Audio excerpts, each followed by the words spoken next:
Olha, sinal. É 8 horas, tem que ser.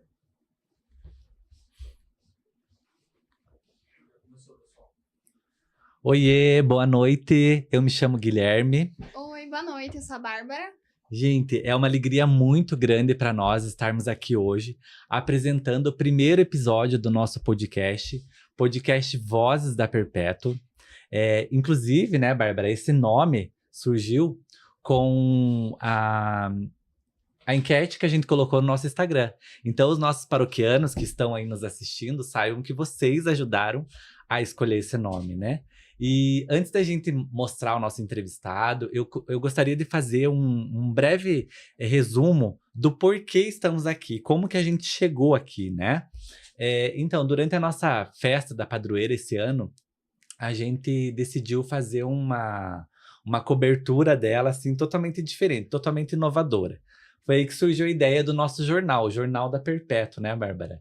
E aí tá, acabou a festa, a gente pensou, e agora? O que a Pascom vai fazer? O que a Pascom pode continuar fazendo de projeto que fosse, assim, inovador, uma linguagem mais jovem, mas que pudesse atingir todas as pessoas, né? Foi aí que a gente se reuniu, né? Nos reunimos e chegamos aí na ideia do podcast. Aí a gente pensou, poxa, mas vai ser um desafio muito grande, porque a gente nunca apresentou. Vamos ver o que vai dar. Colocamos em oração e estamos aqui hoje, né, Bárbara? Apresentando o nosso primeiro episódio. Então, assim, a gente espera que vocês curtam, né? Gostem, né, desse novo projeto e estejam conosco, né? Porque não vai ser só hoje. Nós teremos outros entrevistados, teremos outros entrevistadores também, porque como é o nosso nome, é Vozes do Perpétuo, então outros episódios terão outros apresentadores, né, Bárbara? Isso, e se vocês puderem curtir e compartilhar essa live, o nosso podcast, para mais pessoas ficarem sabendo. E também, se você quiser ajudar o nosso podcast, sendo um patrocinador, é só mandar mensagem no nosso Instagram, @perpetuopg, que a gente vai responder vocês lá. Isso aí. E nós teremos também uma outra pessoa, é o Matias. Quem acompanhou nós durante a festa sabe, o nosso comandante Matias, o nosso piloto do nosso helicóptero, né, Bárbara? Isso. Ele vai estar ali na live interagindo com vocês, vendo os comentários. E se vocês tiverem uma pergunta para fazer para o nosso entrevistado, que daqui a pouquinho a gente já vai dizer quem você pode mandar ali no chat, que no final da live nós vamos estar escolhendo aí algumas perguntas para a gente poder passar para ele, tá bom? E hoje a gente tem o prazer de receber um convidado muito especial. Ele chegou agora na nossa diocese, mas com certeza ele traz uma riqueza de conhecimentos e experiências que vão enriquecer a nossa conversa. Vamos dar as boas-vindas ao nosso bispo, Dom Bruno. Dom Bruno, seja bem-vindo. Muito obrigado, Guilherme, Bárbara, que alegria de estar aqui. Parabéns a vocês e toda a Pascom, né? Como você disse, não é só vocês, então toda a Pascom. E é muito, muito bonito e oportuno, porque poder levar algo diferente, né? Eu imagino que vocês se propõem a fazer algo diferente, de uma linguagem diferente. Há uma carência muito grande hoje, uma linguagem de comunicação, de evangelização no meio dos jovens, né? E eu acho que vocês se propõem a isso. Exatamente. E parabéns. Obrigado. Muito obrigada. E para a gente iniciar a nossa conversa, a gente gostaria muito de saber como foi o seu início, como foi o seu chamado para essa vida sacerdotal. Então, a minha história lá já tem 36 anos de padre, né? Quando o Papa João Paulo II veio ao Brasil, lá em 80, né? Toda aquela movimentação. Eu lembro bem quando eu fui em Belo Horizonte, que ele falou os jovens, né? E eu estava na... O senhor era jovem. O senhor era jovem na época. Isso, né? Sabe, de movimento da igreja, de grupo, e aquilo me chamou a atenção, e me despertou. Aí eu pensava assim, puxa, eu também posso ajudar em uma comunidade, eu posso servir numa comunidade como padre. Eu venho do ambiente da roça, né? Como a gente fala do campo, e minha vida era estudar e trabalhar. e participava na comunidade, ali era do grupo de jovens. Uhum. E aí um dia eu fui para o seminário para fazer a experiência e estou até hoje. E quando o senhor disse que estava em Belo Horizonte, essa questão do senhor estar lá em Belo Horizonte era alguma coisa relacionada à igreja ou Não, então, quando o Papa estava só passeando? Não, quando o Papa esteve, ele veio do Brasil, aí ele estava em Belo Horizonte. Em Belo Horizonte teve um encontro com a juventude do Brasil. O senhor não estava lá? Não, eu estava acompanhando na TV. Olha E que legal. ele usou uma frase assim, falando aos jovens, dizendo aos jovens: vocês são os belos horizontes do Brasil. Olha que legal. Falando aos jovens, foi muito marcante, muito, muito marcante mesmo. Entendi. A vinda dele ao Brasil despertou o meu desejo de ir para o seminário, de conhecer o seminário. Olha que bacana. E o senhor já participava, então, da comunidade? Sim. Tinha algum movimento, assim, que o senhor participava mais? Ou... Era grupo de jovens. Eu só falava grupo de jovens, né? Então, era grupo de jovens. Eu estudava, fazia, no meu tempo era o 2º grau, né? Estudava de noite, trabalhava durante o dia, e no domingo ia na igreja, né? Aí a gente encontrava com outros jovens, fazia o grupo de jovens, e depois ia jogar futebol. Claro, né? E assim, Dom Bruno, essa questão da questão sacerdotal, quando o senhor recebeu o chamado de bispo pela primeira vez, vai ter outras questões que a gente quer saber depois sobre a sua vinda para cá, mas eu queria que o senhor contasse da primeira vez que o senhor recebeu o chamado para ser bispo. Para ser bispo eu já tinha 29 anos de padre, né? Nossa. Porque na vida do seminarista, quando a gente vai se preparar para ser padre, a gente pensa em ser padre. A gente se prepara para ser padre. E há essa expectativa de ser padre. E todo pessoal que está no seminário pensa em ser padre. A gente não pensa em ser bispo. Mas era o meu caso, né? Eu queria ser padre, queria cuidar de uma pequena comunidade, ter ali sempre... Eu sempre tive assim, uma vontade de trabalhar com os jovens, porque eu acredito nessa dinâmica da presença e da participação dos jovens. E aí eu digo que foi interessante o fato. Eu tenho que contar um pouco dessas coisas, porque Nossa Senhora Perpétua de Socorro, eu tenho uma marca muito significativa na minha vida. Eu estava esperando o senhor falar sobre isso, eu já sabia dessa história. Porque quando eu estudei em Curitiba, uma etapa da minha formação em Curitiba, e tive um acidente. E o acidente foi muito grave. Mas aí tinha umas senhoras que faziam novena de Nossa Senhora do Perpétuo Socorro para que eu me restabelecesse.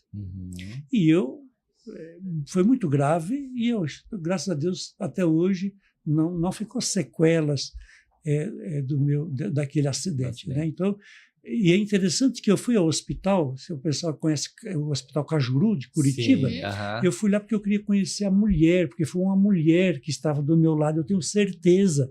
Era uma mulher que falava: doutor, ele está morrendo, doutor.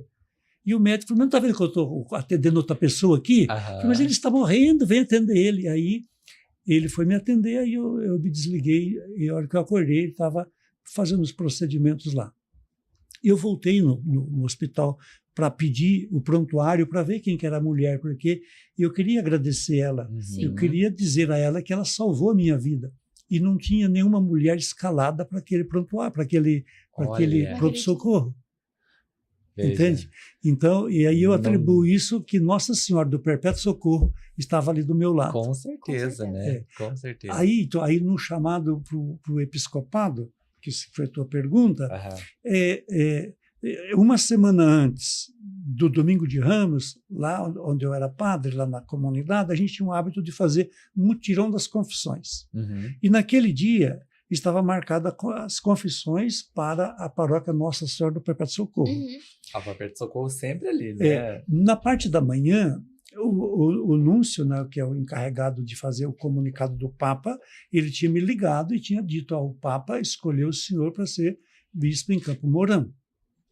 Aí você treme das pernas, porque a gente não espera isso. Não é uma coisa tranquila. Eu tinha escolhido ser padre, eu não tinha escolhido ser bispo. E aí, bispo, a gente aceita em função daquilo que a gente diz no dia da ordenação, da obediência. Obediência, tá. E aí você fica meio sem norte.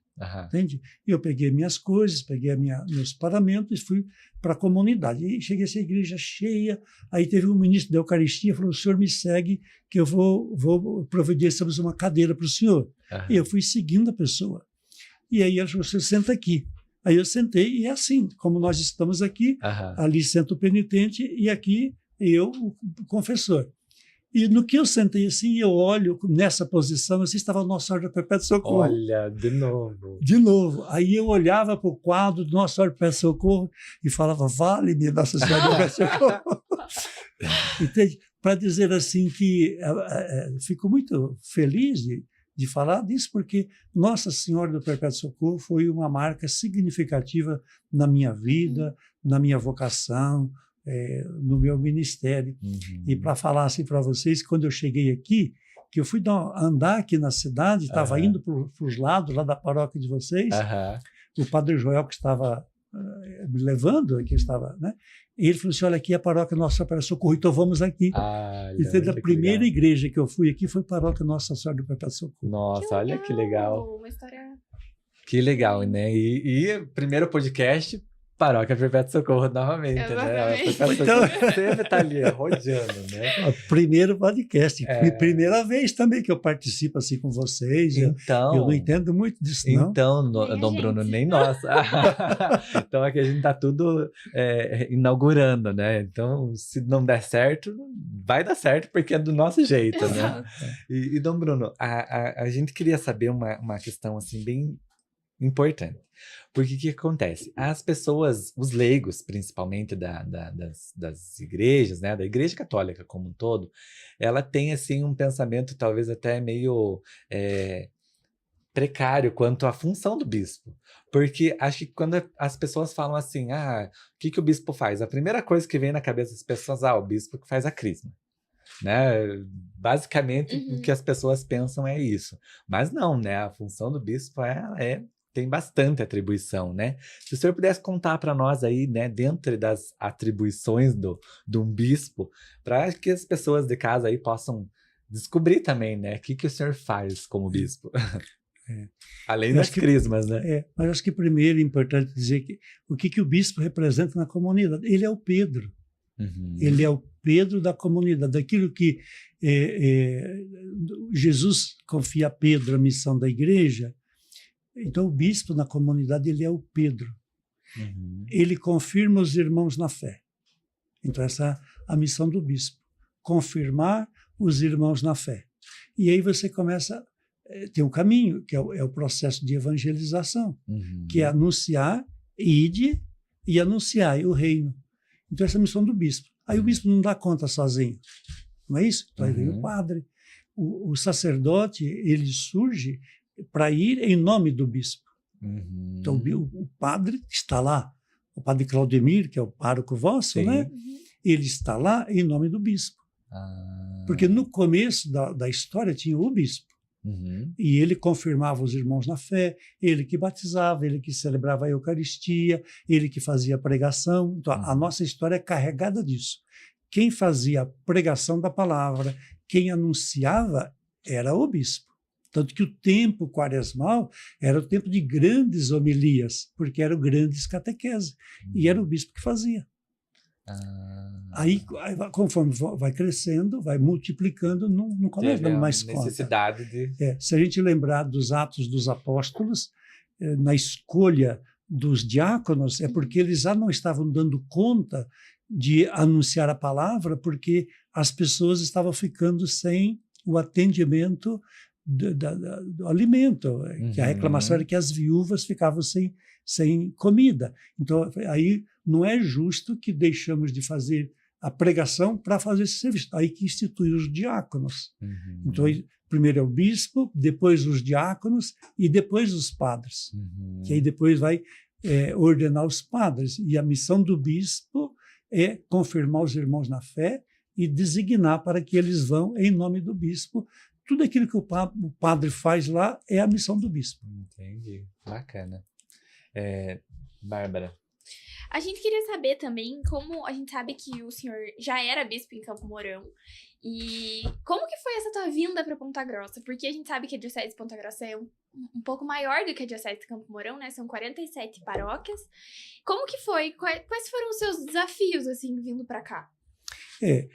Nós todos estávamos esperando, né? Ao menos os bispos, a gente estava esperando que porque quando o bispo chega aos 75 anos, pela lei da igreja, que é o direito canônico, ele deve apresentar a carta de renúncia do governo da diocese. Ele não deixa de ser bispo, ele deixa o governo da diocese.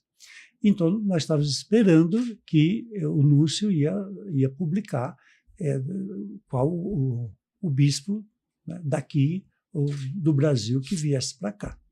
Como na Diocese de Campo Mourão, o meu antecessor tinha ficado 8 anos e o antecessor dele tinha ficado 9 anos, isso não é ruim para a diocese, sabe? É bom que o bispo fique um pouco mais de tempo. E eu estava lá 7 anos, com 2 anos de pandemia, né? Vocês também participaram disso. Sim. Então, eu não imaginava que eu seria transferido por causa da situação da diocese, que uma vez padre se torna bispo, demora para aprender a missão do bispo, porque uma coisa, a gente vê o bispo fazendo, outra coisa você fazer a missão do bispo, né? E eu falo assim que a gente demora uns 2 anos, depois tinha mais 2 anos de pandemia.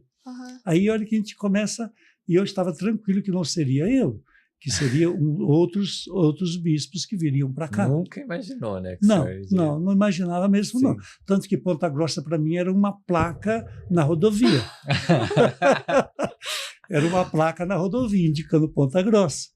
Porque como o caminho era Campo Mourão, eu passava por lá, né? Aquele caminho ali de Guarapuava, Irati, por ali, né? E aí chegou um dia, o núncio ligou e falou assim, olha...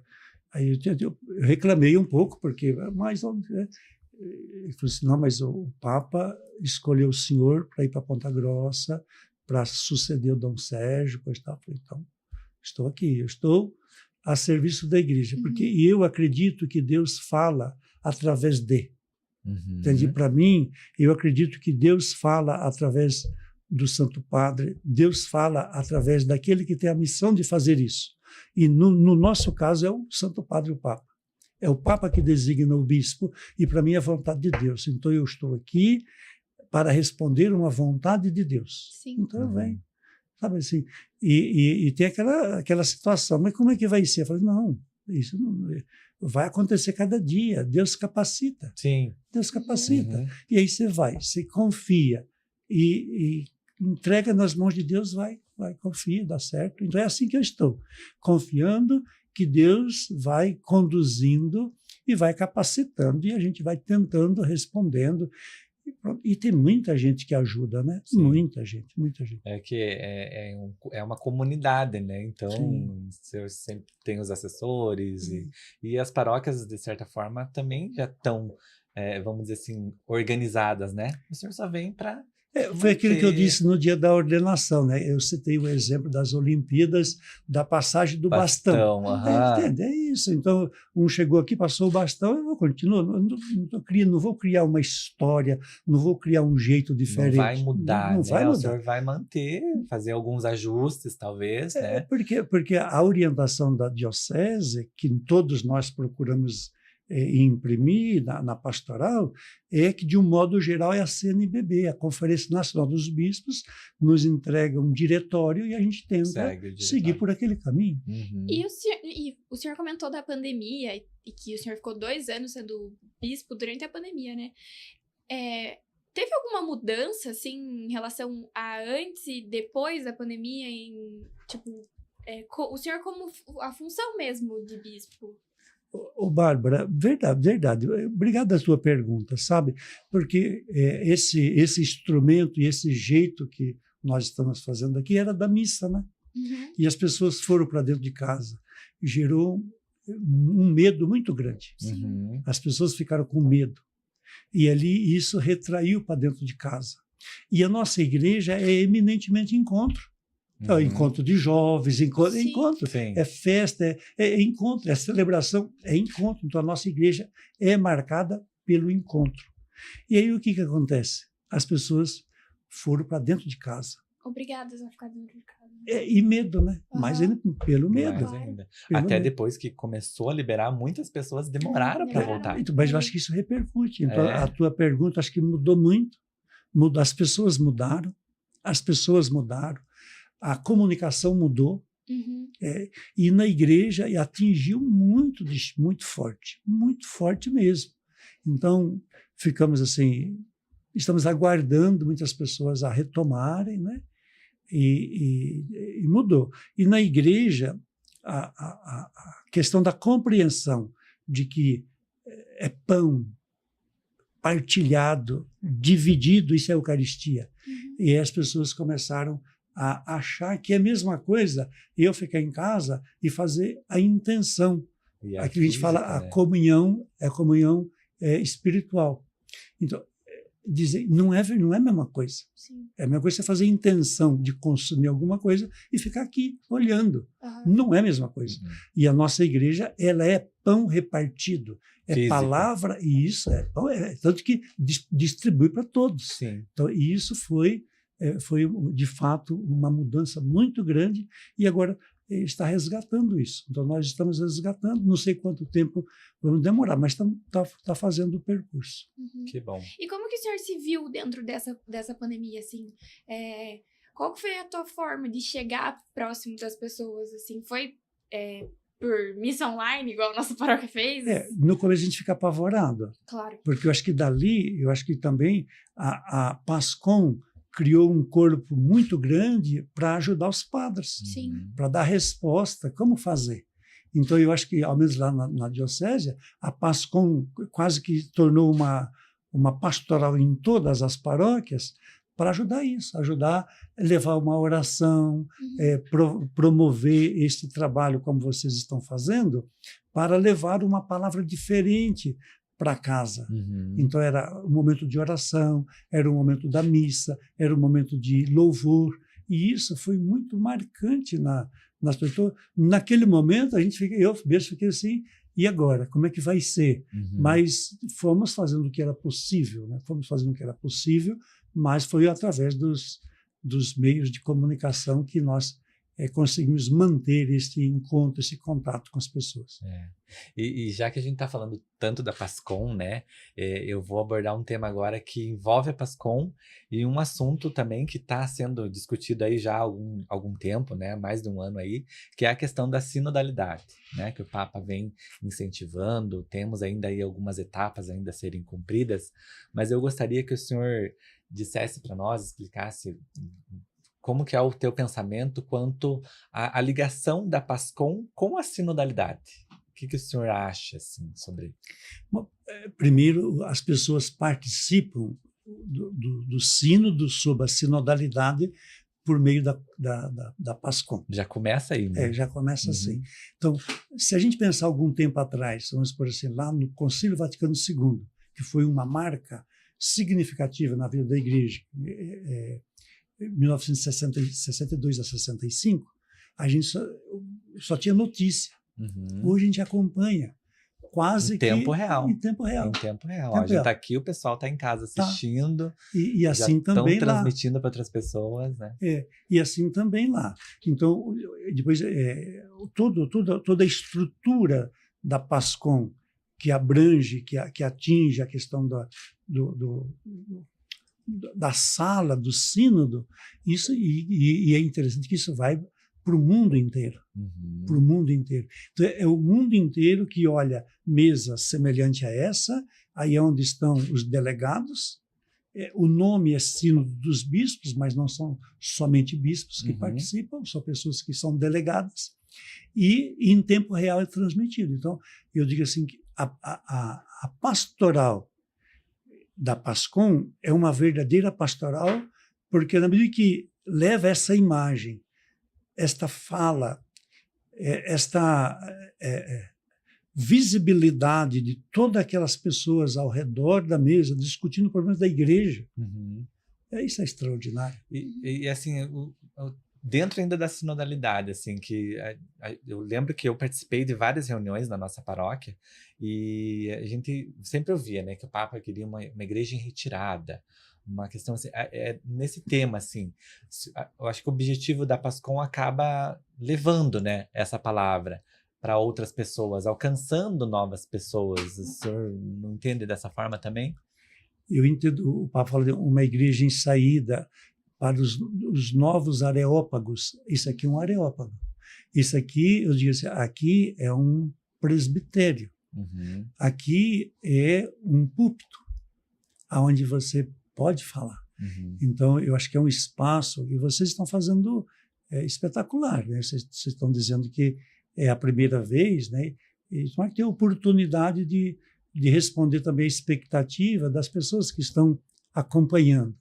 E esse recurso é um jeito de evangelizar. Sim. É um jeito de evangelizar. Então, a pessoa que está acompanhando ali, ela gostaria de saber também como é que é isso. Uhum. Então, a igreja ela não está restrita ao ambiente do prédio, ao templo. Uhum. O que vocês fazem com um movimento desse? Vocês colocam a igreja na casa das pessoas. Uhum. Isso é extraordinário. Uhum. Isso é a PASCOM que faz. Quando a gente sentou assim pela primeira vez para conversar como o que a gente poderia fazer, né, para continuar o trabalho da PASCOM, que até certa forma era direcionado à nossa paróquia. E com esse projeto a gente viu que podia alcançar muitas outras pessoas, até mesmo pessoas que foram uma época da nossa paróquia e hoje moram em outros estados, moram até em outros países, né? Então, realmente, a gente pensou o projeto nessa, vamos dizer assim, nessa dinâmica, né? De sinodalidade. E tomara que a gente consiga, né, realmente. Então, depois, eu acho que assim que concluir o sínodo, vocês talvez terão um momento desse para falar das conclusões, sabe? Falar das conclusões, porque eu acho que tem muitas pessoas que vão se perguntar o que fez... Para entender o que realmente foi o sínodo, né? Entendi. Porque desde lá, por exemplo, de quando o Papa publicou, aí era para ter concluído em outubro do ano passado. Ele falou assim: não, ainda não esgotou, né? Vamos, e aí estão concluindo agora, né? Eu acho que, assim, já como sugestão na pauta de vocês, olha aí, um dia fazer um encontro para ajudar as pessoas também, ou pedir para alguém falar quais foram as conclusões do sino, né? Eu acho que é importante. Não, legal. O senhor fala muito de jovem dentro da igreja. Como que, até no seu começo mesmo, você falou que o senhor participou sobre grupo de jovens, participou e tal. E como que você vê os jovens dentro da igreja, essa convocação de jovens mesmo para dentro da igreja? Eu tenho uma crítica quando falo que jovem não quer nada com nada, sabe? Eu não concordo com isso. E eu digo que o jovem quer um jeito novo de viver as mesmas verdades. Sabe? Eu acho que não diminui em nada as verdades da nossa fé, a verdade do respeito com o próximo, a verdade da socialização. Isso não muda, mas é de um jeito novo. Esse é o desafio, sabe? Descobrir como nós, agora de igreja, né, bispo, padre, vamos criar esse espaço de ter também paciência com o jovem. Porque no meu tempo de jovem, a gente era obrigado a algumas questões de fé dentro de casa. Sim. Hoje nem todos os jovens são assim. Né? Porque às vezes, ou porque não teve essa oportunidade, e aí tem que construir. E tem muitos jovens que querem levar a sério a vida, tem muitos jovens que querem levar a sério a fé, tem muitos jovens que querem constituir família, sabe? Tem muitos jovens que querem ser profissional e na sua vida profissional também poder servir o outro. Então, isso é muito bonito, sabe? E isso rejuvenesce a igreja. Porque senão ficamos nós, queira ou não, a gente é mais retraído, tem mais medo. A idade faz isso com a gente. Né? Enquanto o jovem ele é mais corajoso, ele atira mais, ele arrisca mais. E se não deu certo, ele fala assim, não, vamos tentar de outro jeito. Né? E a gente não deu certo e pensa nas consequências. E como que é o seu desafio como bispo da nossa diocese, grande, inclusive, teve a DNJ, Teve NJ esses tempos recentemente, aqui em Ponta 2 semanas Grossa, atrás.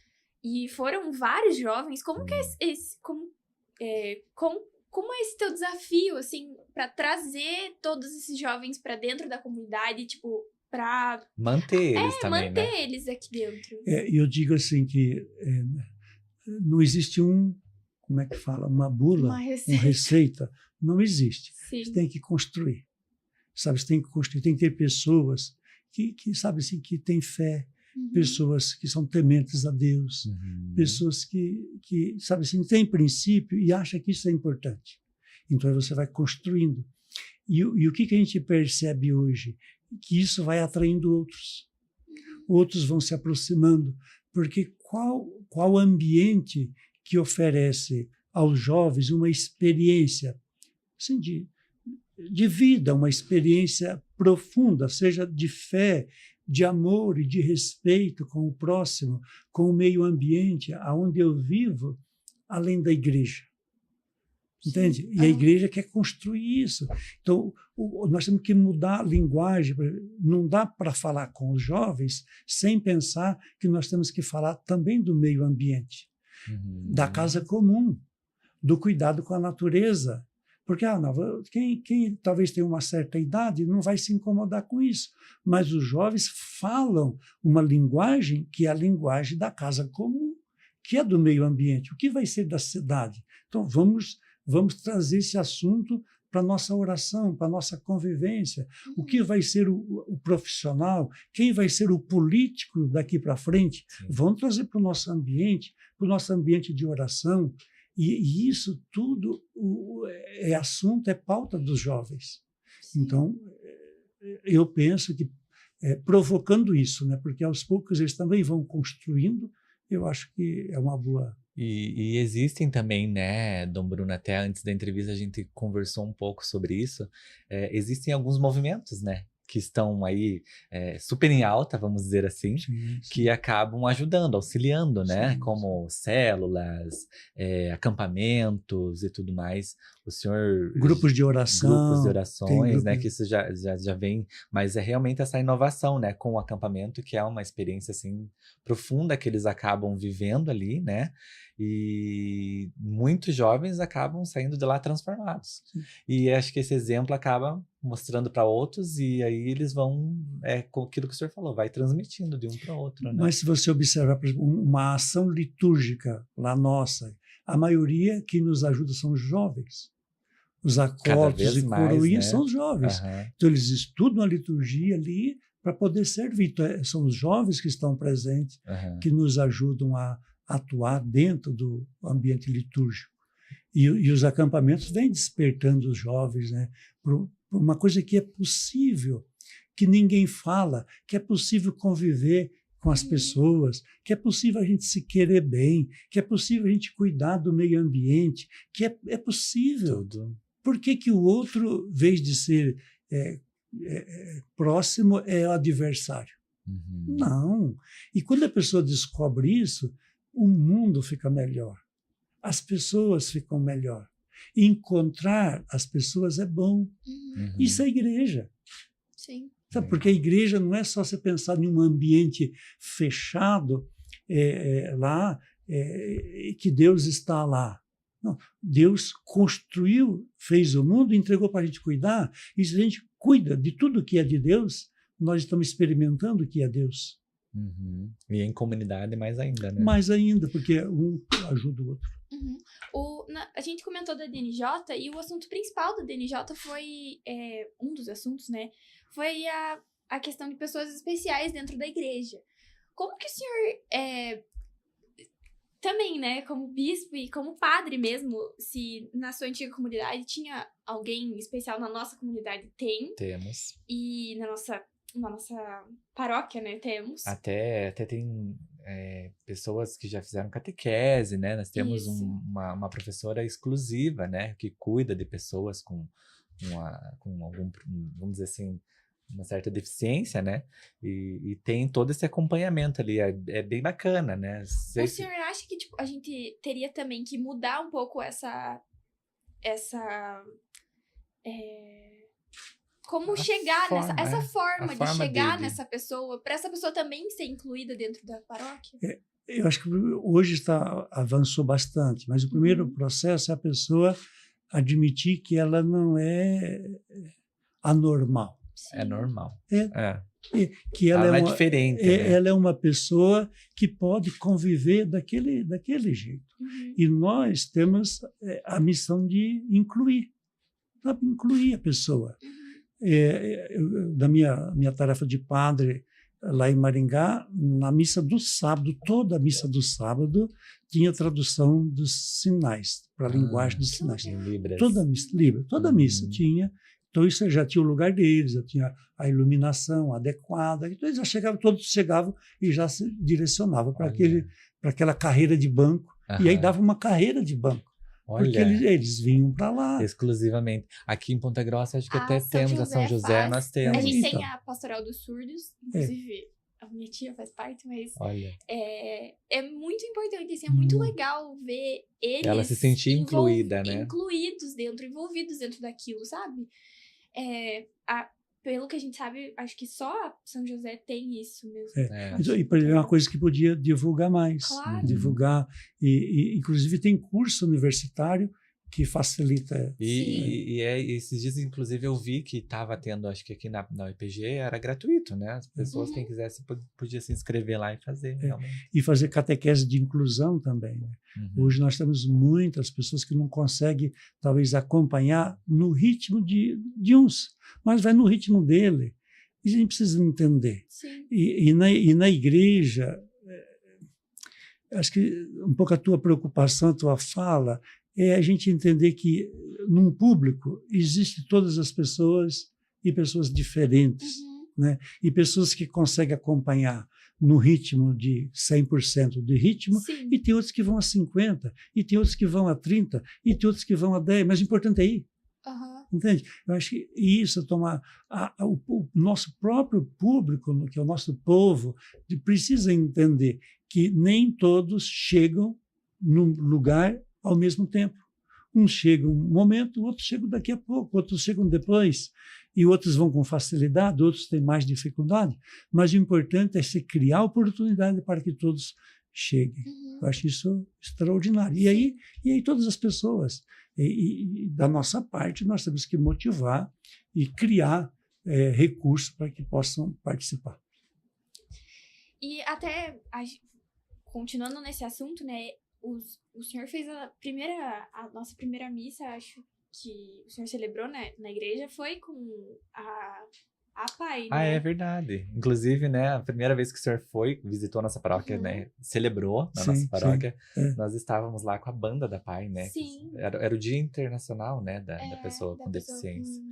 Então, isso é muito legal, assim, essa inclusão que a gente consegue fazer hoje com essas pessoas. E era isso que a DNJ estava tentando passar para eles, assim, que... Porque até dentro do grupo de jovens existem aquelas panelinhas e, tipo, é bem definido, né? E às vezes o jovem mesmo não quer aceitar aquela pessoa diferente ou, sabe, se comunicar com aquilo e incluir ela ali. Então é mais nesse sentido mesmo. Normal de outro jeito. Eu não sei se é essa a linguagem certa, mas ali eles estavam e não foi tudo bem. Deu tudo certo. Sim. Nossa, e foi Todas as lindo. pessoas precisam entender que quando nós estamos em um ambiente onde tem... A gente precisa ter paciência com o outro, acolher o outro Cada um tem a sua dificuldade, na né? realidade dele. E aos poucos ajudar a entender que há coisas que são feitas em comum que eu devo respeitar, você e o outro deve respeitar. Isso é um processo educativo. E se for feito em conjuntos, é muito mais fácil, né? Com volta a questão da comunidade, né? Sim. E o senhor também comentou sobre... no começo da nossa conversa, o senhor comentou sobre a falta, né? Que foram falta de padres e bispos que foram criando novos cargos, né, da nossa igreja. Uma das questões que a gente sabe que é a problemática das vocações mesmo dentro da igreja em geral, né? A nível mundial, né? A gente vem enfrentando, né, uma falta de vocações. Inclusive, dentro da nossa paróquia, a gente tem pastoral voltada para as vocações. Então, a gente faz orações. Faz muito tempo, inclusive, que a gente faz orações para as vocações. Como que o senhor enfrenta, né, esse desafio de vocações? Como que o senhor enxerga esse problema vocacional? Eu acho que Deus está querendo nos dizer alguma coisa. Porque vocação é algo que é chamado de Deus. E o despertar vocacional é a pessoa que toma a decisão e vai. Porque não existe uma voz do além que fala, você foi escolhido. Não. Você toma a decisão e Deus vai confirmando a decisão que tomou. De fato, sabe, há uma carência muito grande, principalmente para a vocação, para o ministério sacerdotal. A gente tem insistido. Eu pensei que não seria o momento de começar a pensar como a gente podia fazer diferente. Não sei. Então, de fato, é uma crise mundial, né? Uhum. Na África está surgindo muitas vocações. Uhum. Parece que, não sei se no Haiti, está mudando tem muitos vocacionados, mas, de fato, há uma crise muito grande no mundo em relação à vocação ao ministério sacerdotal. Eu acho que pode, junto dele, começar a pensar na questão da presença do diaconato e também na presença da mulher. Uhum. Tem muitas mulheres que fazem o serviço do diácono. Eu vou usar o termo aqui, um dia eu fui criticado porque eu disse isso, mas são verdadeiras diaconisas. Às vezes, muitas junto com o marido e muitas independentes. Sabe? São verdadeiras diaconisas. Uhum. Muitas mulheres levam à frente as comunidades e, olha, não fica a desejar em nada. Então, agora o Papa instituiu o ministério do catequista, para um público que é muito maior feminino do que masculino. Mas eu escutei esses dias a fala de Dom Leonardo, que é cardeal de Manaus, e ele falando das mulheres que atuam naquele mundo da Amazônia. Uhum. E para aqueles ribeirinhos, quantos que são as mulheres que evangelizam, são as mulheres que batizam, né? Elas podem batizar, são as mulheres que levam a Eucaristia, sabe? Então, isso nos faz pensar. O problema é que quando fala de vocação sacerdotal, só pensa no padre e no rapaz que vai ser padre. Uhum. Mas tem muitas outras coisas que estão dentro da nossa igreja, que são importantes, que necessariamente não tem que estar só do ministério sacerdotal. Então, tem os diáconos, tem os catequistas, tem essas tantas mulheres que atuam na igreja e que levam à frente a missão, né? São verdadeiras evangelizadoras. Né? Mas, em relação ao padre, de fato, nós vivemos um momento de crise. Uhum. Talvez nós não estamos descobrindo um jeito de falar para que ele escute e fale assim, eu vou fazer experiência. Sim. Né? E ainda voltada à vocação, mas agora a questão religiosa, né? Nós aqui em Ponta Grossa, nós temos muitas comunidades religiosas, né? Freiras, freis, né? E o senhor já teve contato com essas comunidades? Já foi conhecer essas comunidades ou ainda não? Eu priorizei conhecer os padres. Uhum. Né? Então, recebi muitos convites das religiosas e também dos religiosos, mas eu priorizei ir visitar os padres e ver onde eles moram, onde eles estão, o ambiente deles. Uhum. Mas tenho ido, eu fui celebrar no Carmelo, no convento, né, fui celebrar em uma outra casa de religiosos, mas muito pouco. Mais mesmo fui visitar os padres. Priorizei. E como que o senhor vê para estimular esse chamado vocacional? Eu acho que falar, sabe? Falar mesmo. Você vê na catequese, pouco se fala sobre a vocação. Né? Fala muitas vocações, mas pouco fala sobre a vocação de ser padre. E nós falamos no nosso meio que vocação acertada é pessoa feliz. Em qualquer vocação, né, para ser padre e também outras frentes de serviço, né? Porque às vezes você fala, mas porque sempre olha talvez uma atribuição que está sempre visível, né? Ou de destaque na sociedade.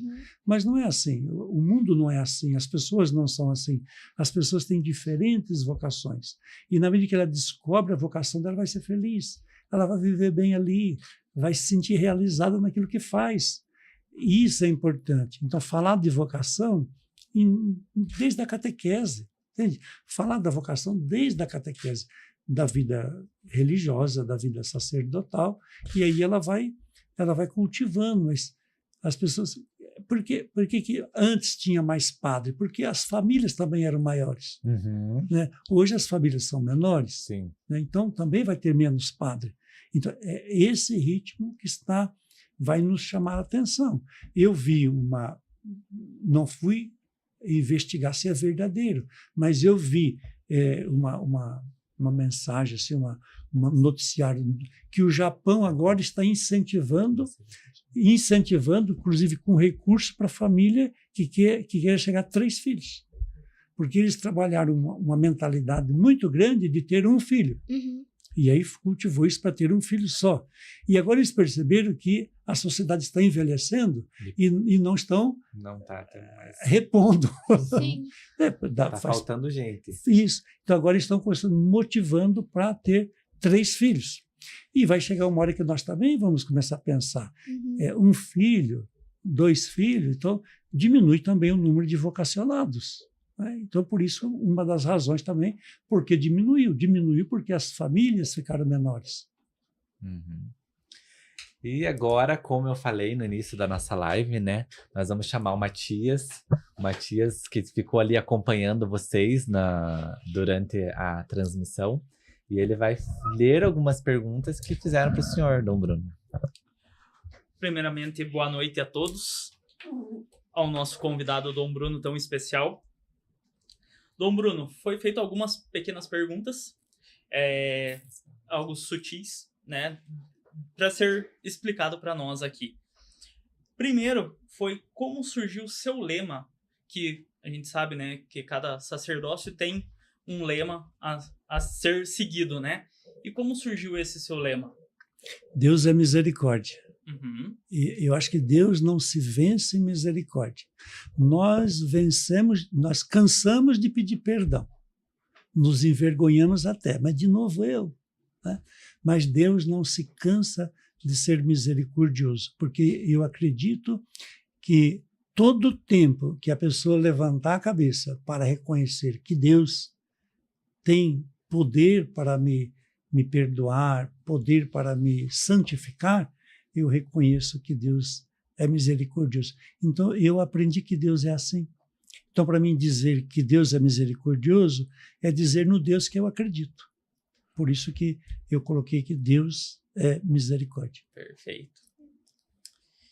E como já foi também falado, foi uma pergunta que também fizeram, referente ao DNJ, como que o senhor enxerga essa questão do DNJ e qual seria não sei se isso seria da sua parte cuidar dessa parte, mas segurar o jovem, né, dentro da igreja. O senhor tem alguma como que eu posso colocar assim,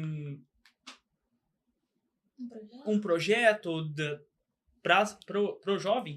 Eu digo assim que eu imagino, penso, por exemplo, esse recurso, o recurso do acampamento é um recurso do momento do jovem de despertar, de poder, encontrar com o outro e criar esse ambiente gostoso que é próprio da juventude, né?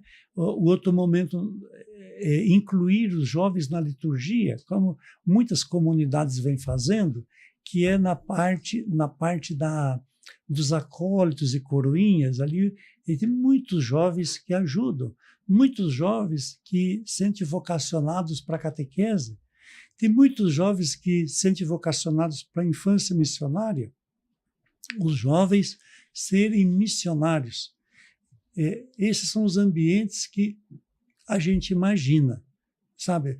Mas eu ainda gostaria de ter um espaço, de ter possibilidade de, não sei se talvez no caminho do voluntariado, por exemplo, oferecer para os jovens música, arte cênica, oferecer para os jovens coisas que eles vão se encontrar. Talvez eu encontre pessoas que entendam disso, ou que seja mesmo do ambiente universitário, porque depois se você pensar em música, a música é fantástica, ela tem um efeito na vida da pessoa muito grande, e os jovens gostam. Então você pode fazer banda, você pode fazer grupo de comunicação através da música, eu acho que é um ambiente que os jovens vão gostar. A hora que a gente conseguir reunir talentos, eu acho que dá coisas muito bonitas. E no meio dos jovens tem muito disso. Eu queria comentar até no dia, no DNJ, né? Nós tivemos lá um amigo nosso, que é o DJ Maurício Cury, ele é da nossa paróquia. Já é o segundo ano que ele foi convidado para ir lá fazer a animação dos jovens. E assim, é impressionante quanto os jovens gostam, sabe? Porque é a linguagem deles mesmo, né? É uma música ali, ele pegou várias músicas, Frei Gilson, pegou várias músicas religiosas e remixou essas músicas. E, nossa, a hora que ele começou a tocar ali, aqueles jovens ficaram bem loucos, né? Vamos dizer, a linguagem deles. Eles ficaram, assim, fascinados, pulavam, dançaram, louvaram, sabe? Então, realmente é isso, né? Usar a linguagem deles. E já aproveitar aqui e mandar um abraço para o Maurício, agradecer esse trabalho que ele fez, né? Ele também se sentiu, assim, tocado por fazer aquele trabalho, porque ele trabalha com música, trabalha na noite, e de certa forma ele foi usado ali, né? Para transmitir, para evangelizar. Uhum. E a nossa última pergunta foi: qual foi a sua reação quando o senhor recebeu o convite para ser bispo? Pânico. Falando a verdade, fica com medo, porque a responsabilidade é muito grande, né? É o bispo que ordena padre, e depois que ordena padre, não volta atrás. Então, hoje eu recebi o convite para ordenar um padre, o Henrique, lá da paróquia São Jorge. Eu não sei localizar aqui na cidade aonde que é. Na Fica Palmeirinha. na Nova Palmeirinha. Rússia. Então, dia 12 de dezembro, dia de Nossa Senhora de Guadalupe, para ordenar. Então, é muita responsabilidade que o bispo tem, porque ele impõe as mãos, ele transmite ao jovem a autoridade sacerdotal. Aquilo que ele vai falar sobre o pão, sobre o cálice, sobre o vinho, aquilo que a hora que ele impõe as mãos sobre a pessoa é verdadeiro. Isso se torna sinal verdadeiro. Então, eu fiquei assim, muito preocupado com essa responsabilidade. E depois de estar à frente naquilo que é parte de conduzir a igreja, né?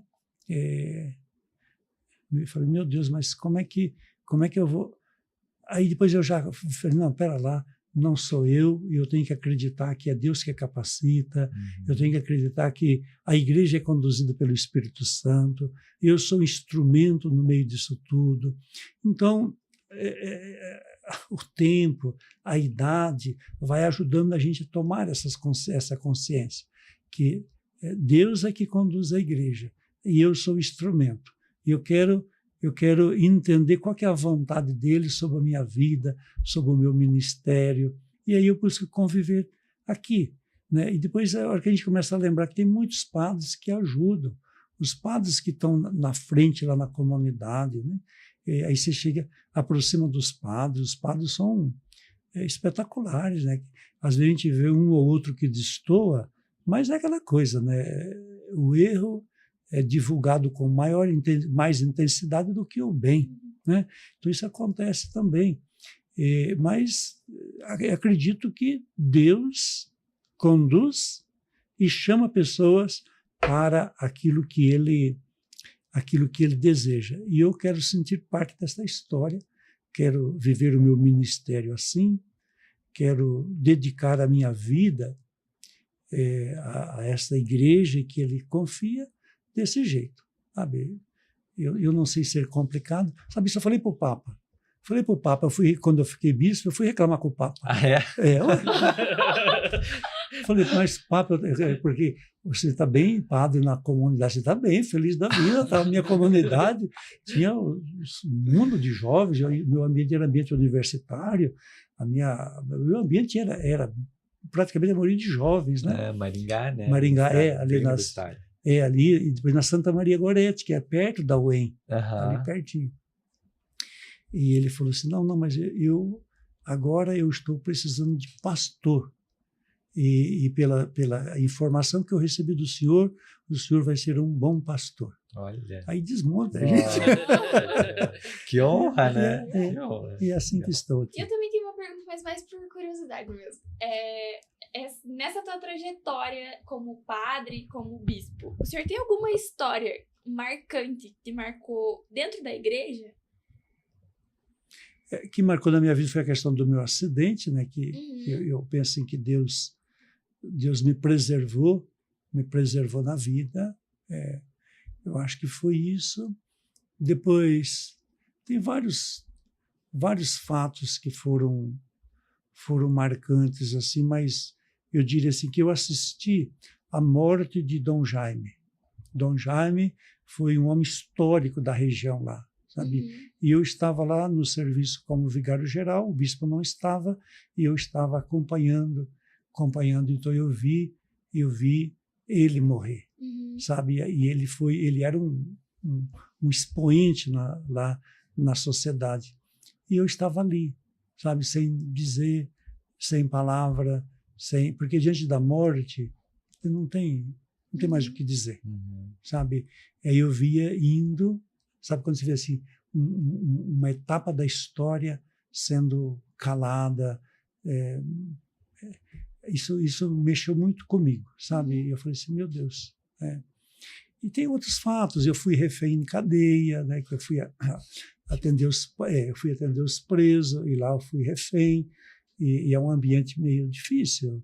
Sim. Lá, então marca que você vê um pouco a vida meio desafiadora, o ambiente, né? Então tem situações assim, tem situações difíceis da vida que parecia que não ia dar certo, né? E eu consegui, e assim, eu tive a oportunidade de ir em Roma e cumprimentar o Papa São João Paulo II, né, que foi o grande motivador da minha vocação para ser padre, né? Quem me elegeu bispo foi o Papa Francisco, né? Mas eu tive a oportunidade. Então tem fatos assim que são marcantes que eu não imaginava assim de falar. Legal. Matias, temos mais alguma pergunta? Não. Tá.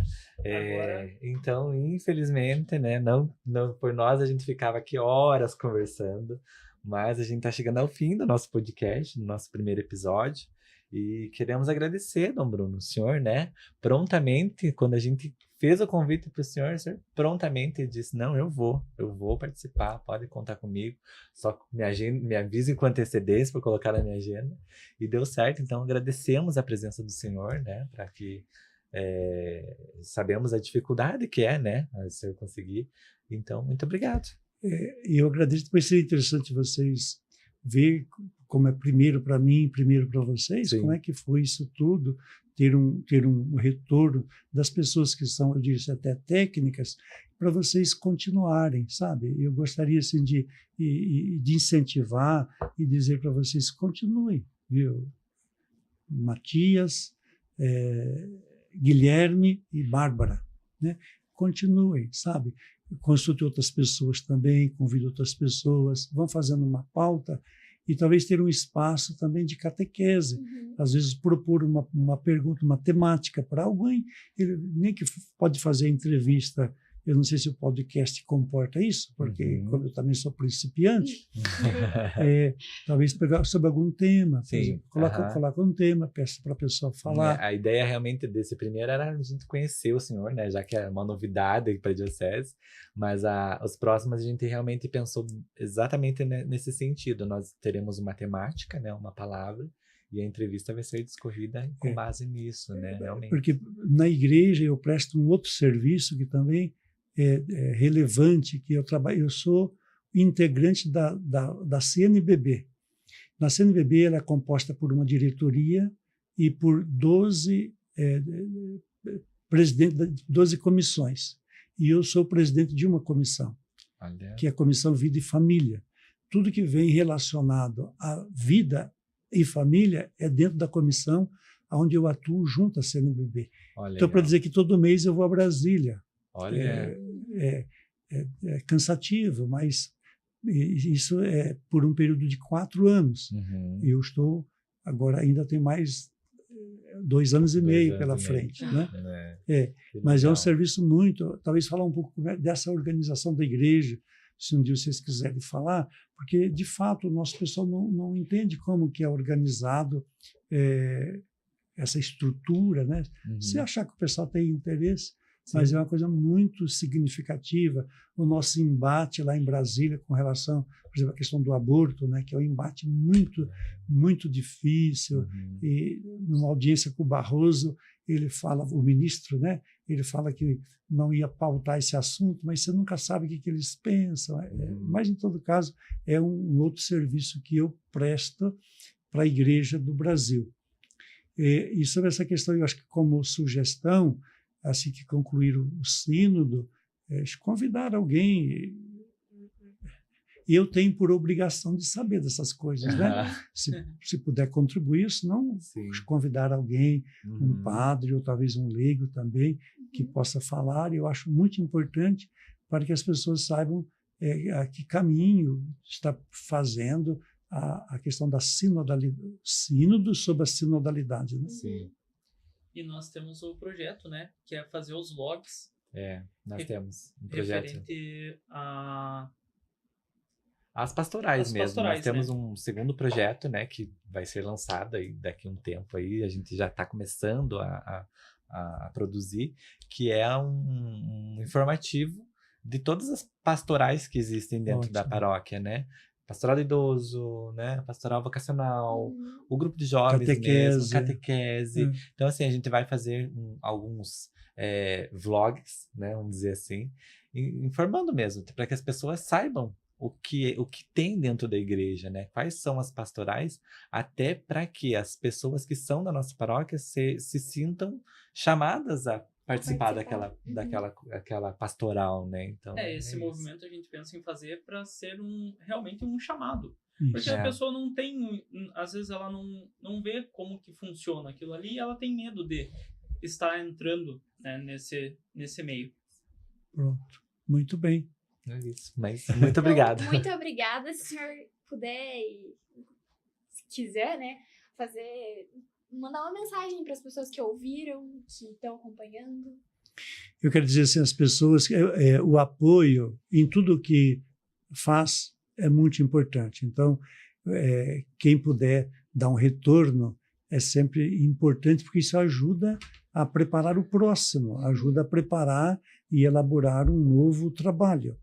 Então, que Deus abençoe vocês nesse trabalho da PASCOM, de levar uma mensagem de fé, uma mensagem de esperança, principalmente à juventude.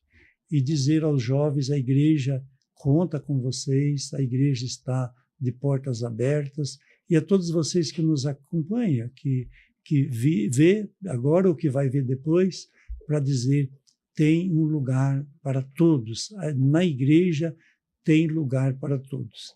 Que Deus continue abençoando vocês, proteja vocês para viver na alegria de poder servir. Há uma alegria imensa no serviço. Só quem experimenta pode saber como é que é isso. Então, alegria de servir, que Deus continue abençoando e protegendo vocês. Posso dar a bênção final? Claro. Pode. Então, por intercessão de Nossa Senhora do Perpétuo Socorro, a bênção a todos, em nome do Pai, do Filho, do Espírito Santo. Amém. Então, pessoal, chegamos ao fim do nosso podcast. Guilherme, só Agradecemos. apertando um Opa. pouquinho aqui, a gente teve vários comentários, como um excelente podcast, referente ao Dom Bruno. Nossa, estou muito feliz de termos o Dom Bruno como bispo. Transmite paz e confiança. Teve um comentário aqui de uma pessoa e bastante pessoas incentivando a gente a continuar o nosso podcast. Isso aí, é isso que eu ia falar. Pessoal, se vocês gostaram do nosso podcast, compartilhe, essa live vai ficar gravada, né? Então compartilhe para que outras pessoas que não puderam assistir ao vivo assistam depois em casa, assistam no carro, assistam onde vocês estiverem, coloquem no carro lá, vão escutando pelo menos. E teremos outros convidados, né? Na sequência aí, durante o próximo mês, a gente vai estar divulgando o nosso próximo entrevistado. E lembrando, se vocês quiserem ser um patrocinador do nosso podcast, entre em contato com o nosso Instagram, Perpétuo Socorro PG, Perpétuo PG, @PerpétuoPG, e a gente vai estar conversando lá com vocês e nos ajude. É isso. Então é isso, gente. Muito obrigada. Tchau. Muito obrigada, Bispo. Bispo. Tchau. Tchau.